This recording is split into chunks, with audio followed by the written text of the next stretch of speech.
What's good, YouTube? It's your boy Dad, and I'm back. So today we're going to react on this video, man.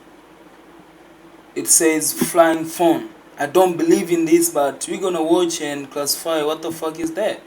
And it was, I don't know even if it's real, but let's find out. We're gonna know when we know. Million views, and then The title is Flying Phone Scan Exposed. Flying Phone Scan Exposed. So I built a little one. So this guy built a little one, a flying phone. Let's see how it turns out. again on YouTube with nearly 1 million views. Basically, this guy modified his cell phone case with propellers to take selfies, which is awesome.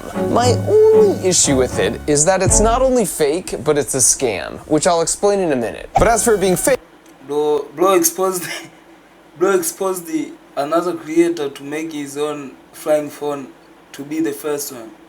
That's crazy, bro.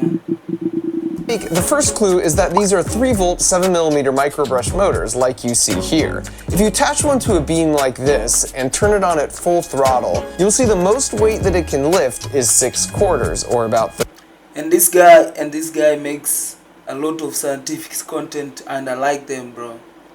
They are very nice. You can watch literally everything about science, physics, all types of shit.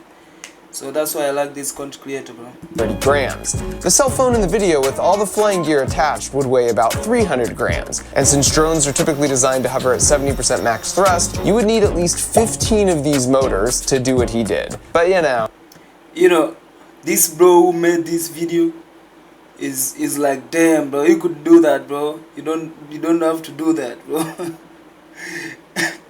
this just doesn't look as catchy. In fact, we recreated the exact setup he used in the video and turned the motors to full throttle, and this is what happened. Here it is in slow-mo, and as you can see, there's hardly any difference than if you don't turn the propellers on at all. So I'm going to show you how this scam artist somehow manages to break the laws of physics 4 more times in this 3-minute video, and then because obeying the laws of physics isn't optional, we're going to call up fellow YouTuber Captain Disillusion to see if he can help us. So this is physics. What's this? What the fuck is this, bro? Looking ass. Bro doesn't know any physics at this point. What the fuck? Signs of special effects. And then, with my buddy Peter Schriepel, I'm going to show you what it would take to actually build a flying selfie phone case. And then I'll put all the details on a new site I built using Wix.com. But before I do any of that, let me first explain why this is a scam and not just a harmless fake video for meaningless internet points. With this many views and an astounding 80% like ratio, which means most people probably didn't realize it was fake. Many people didn't realize why this count of likes is so small, and people also disliked this video, man. People were not believing this shit. Like, what the fuck is happening? No way. Views and an astounding 80% like ratio, which means most people probably didn't realize it was fake. It's a statistical certainty that some young, aspiring engineer actually tried to build this themselves. Worse than their parents' phone dropping like a rock and breaking, this might have been his or her first experience at making something. You know how they should do it? They should make the phone that reacts to gravity. When the phone is about to go down, the gravity of the phone should be like somehow controlled and shit. So when the phone is about to go down, it bounces. That's my own opinion, bro. Let's see. But how, you might ask, would they know what components to use? Well, here in the description, Amazing Maker was kind enough to put links. Amazon affiliate link. Bro linked even the scamming stuff he used in the video. He used the item he used to scam people that you can make a flying phone using 2 fans. That stuff, bro. You can tell by the URL. It could be me. I'll never put my link to the items I used. I say those items were somehow nice to not be found anywhere. So he is making money off the crushed dreams of aspiring engineers without enough experience yet to know that this is total BS. And aspiring engineers are my people. And you don't mess with my people. We know Let's you, bro. do this. The second gratuitous violation of... Oh my god, what the fuck is that? bro, keep doing science, keep doing this bullshit. No transition, bro. You don't know shit. See, what the fuck happened? And aspiring engineers Let's catch this. are my people. See, And you don't mess you with don't my wanna people. mess it. Oh my goodness, bro. What the fuck is wrong with these guys, bro? And the statistics says that if you study science too much, your brain lost some data, bro. You'll be like 0% to be mad, like 2%, bro. Let's do this. The second gratuitous violation of physics comes in this scene. The force of gravity always points down, but a helicopter's spinning blades create a force perpendicular to the blades themselves. So if you want to hover, you need to be level so the forces will cancel out and you won't move. If you tilt forward and then break the thrust force into its X and Y components, you suddenly have an unbalanced force that will move you in that. For people who don't understand this type of stuff, this is physics. So who understand is only some people do understand, like me, because we study physics, bro. If you didn't study physics, it's your fault. Direction. In essence, that's how helicopters move. That's how you know up thrust and upward force, down gravitational force, forward force, Forward by tipping forward. In other words, it's physically impossible to hover in an orientation like this. The forward thrust component is unbalanced, and it would have to move the phone forward.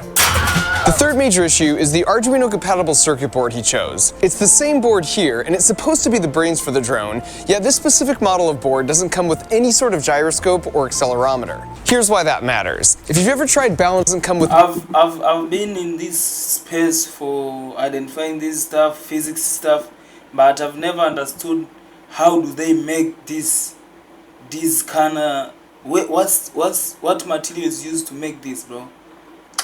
any sort of gyroscope or accelerometer. Here's why that matters. If you've ever tried balancing something on your hand like this, you and your body were creating what's referred to as a closed-loop feedback control system. So if it starts to tip over, my eyes relay that to my brain, and my hand says, hey, I'm no longer feeling the weight just up and down, it's also pushing my hand this way. And so my brain takes all that information and responds by telling my hand to move this way at a and why it falls. Why it falls down. So I can't handle it. specific speed in order to compensate. So to keep this okay, the specific speed. And this is kind of complex stuff. Let me fast forward, bro. that continuously checks the air and turns on at a certain temperature, to dartboards that update their position 200 times a second to get a bullseye every time, to machines that are abused, and most certainly for anything that flies and needs to stay in the air. The fact that his board is missing a gyroscope and an accelerometer means there's no way for it to tell if it's starting to rotate or to fall in any direction. It's the equivalent of trying to balance the board wearing a blindfold and an oven mitt. You have no idea what adjustments to make to keep things just balanced. make the flying Which is the perfect phone. lead-in to the God fourth damn. major physics flaw. Notice how he attaches these motors and rigidly fixes them to the phone with double stick tape. This means if you start to tip forward, you have no way to self-correct the phone orientation, and it would just turn into a nosedive. If you only have two propellers in this configuration, they both need to be able to rotate with respect to the phone in order to correct for movements in all 6 degrees of freedom. For example, Bro made the propeller even twist and stuff. They can twist by themselves? Oh my god, that's insane. if it starts to tip forward, you could rotate them both back like this to correct for that. Or if the wind is trying to spin the phone this way, they could assume this configuration to counter that. To return to our balance, So why did this guy use only two propellers? And the first guy who said he's a scammer used the same two, all their type of different fan, like propellers. shovel analogy, by fixing the motors directly to the case, you lose your ability to even make corrections. So not only do you have no idea where to move, but your arm is locked out from making adjustments anyways, which makes it literally impossible to balance. That was out of the script, bro. That was out of the script, bro. Anyways, which That shit hit you very seriously. You didn't expect that, bro. makes it literally impossible to balance. Ding! You see? This was not expected, bro. Bro acting like. And my final physics issue with this video is one of acoustics. This guy proposes using it as a hands-free way to watch your favorite super hip music videos, conveniently dubbing over the audio here. For reference, this is what an episode of The Office would sound. Bro, in India, nobody's making this, and bro is from India. I'm not gonna believe this, bro. In India, bro should go and take shower, not sleeping and watching. For reference, this is what an episode of The Office would sound like on a phone at full volume. And don't forget, you would actually need 13 more motors than this, so it would be at least 6 times louder.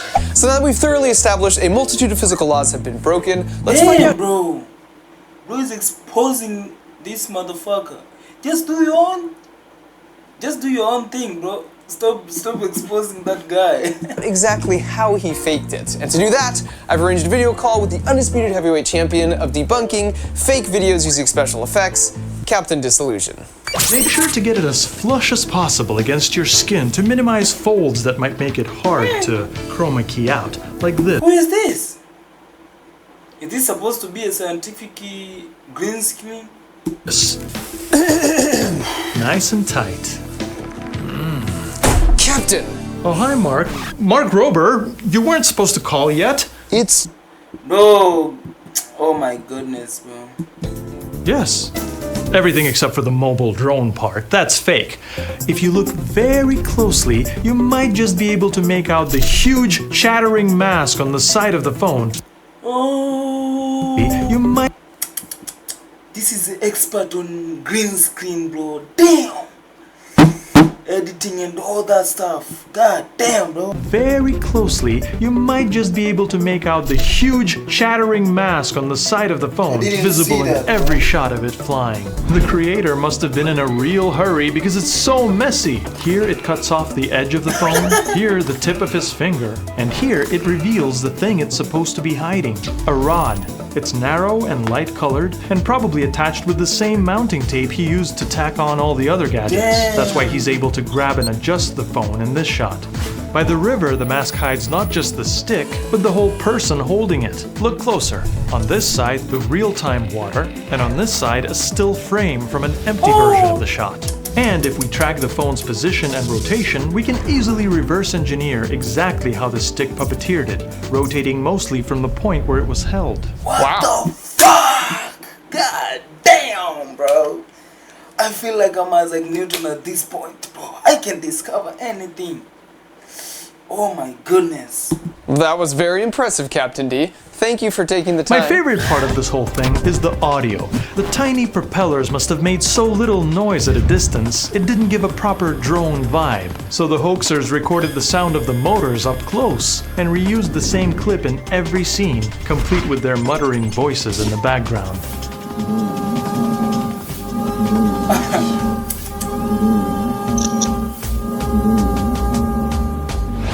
Awesome.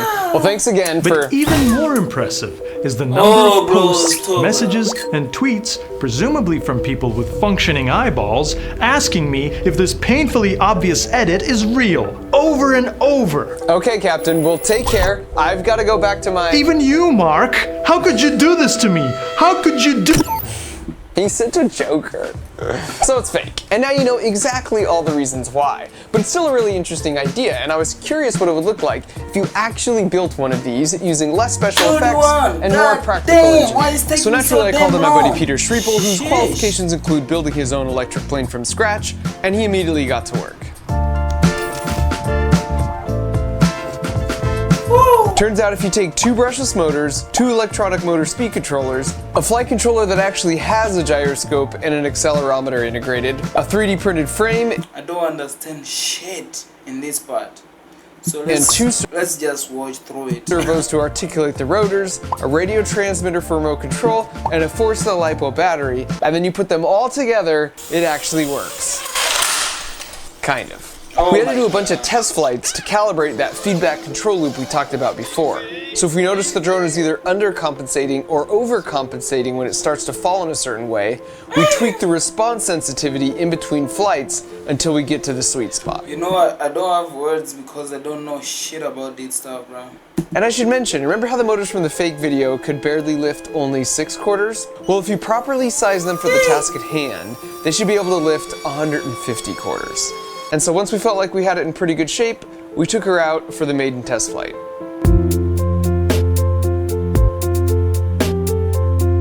Okay, yeah. You know what they used? They used just the concept of drones, bro. This is too easy. You take a drone and In you our add defense, this it was a phone. little windy out. You add a phone on a drone. It's like a drone camera, and I've come to realize that the functions of this flying phone is useless. What you gonna do that's more beneficial? That's so scammed, bro. Out there, but as you can see, it can be pretty wobbly at times. The truth is, a bicopter like this totally works, it just isn't a great design choice. The reason pretty much all camera drones are quadcopters is because they're much more stable due to a larger footprint shared between 4 motors. And by getting clever with the throttle speeds, you can move in all 6 degrees of freedom with no moving parts. So there you go, with solid engineering, you don't need hidden rods or masking and rotoscoping, and Sir Isaac Newton can once again comfortably rest in his grave. Damn! Where's this press, bro? It looks nice. So the moral of the story is just don't cheat and lie and scam. I actually considered going a little easier on Amazing Maker, but then I happened to scan some of his other videos, like this knee brace that charges your phone and even powers this flashlight as you walk. In theory. I'll skip the details, but in reality this system would also never work as shown, which is why if you rewind that and stabilize on his hand in the pocket, you see him click a hidden flashlight switch. Thanks for watching. Bro is in beef with this guy, bro. That's a fucking double video, man. Oh my goodness, bro. Woo! Thank you for watching, and if you're new, like, comment, and subscribe. We out, man. You know what I'm about to say. Peace out.